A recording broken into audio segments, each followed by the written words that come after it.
Jhalak Kaushik, and my today's topic is if I could design a school. So, if I could design a school, my first belief will be that life is like a flower and it grows and flourishes to a school campus.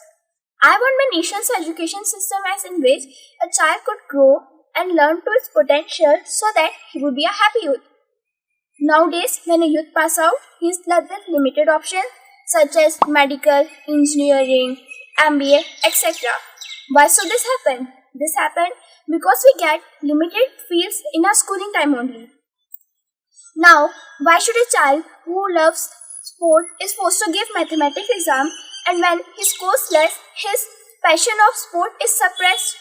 Why a child who have interest in botanical science, robotics, dancing, drawing doesn't get his field in schooling time only? For this reason, I believe that my ancient education system was the best system. In that system, from the child of peasant to the child of king, learns each and everything, learns his Vedas, learns about his nation, learns manners, learns what a businessman can do, learns what a farmer can do.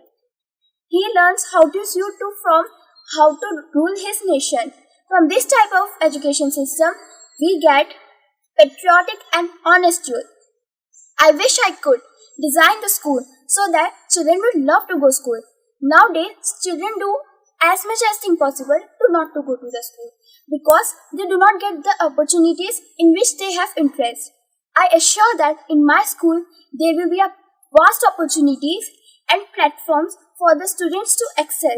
There will be a large, healthy canteen, a library containing spiritual, patriotic books plus today's scientific advancement books. Besides giving them holiday on the days like Teachers' Day, Friendship Day, then Children's Day, they would be asked to plant trees so that there will be a connection of emotions with their Mother Earth, so that in the future they won't earn money or get profit by giving harm to the Mother Earth. By this type of education system, I assure that the children would be patriotic, honest. Thank you.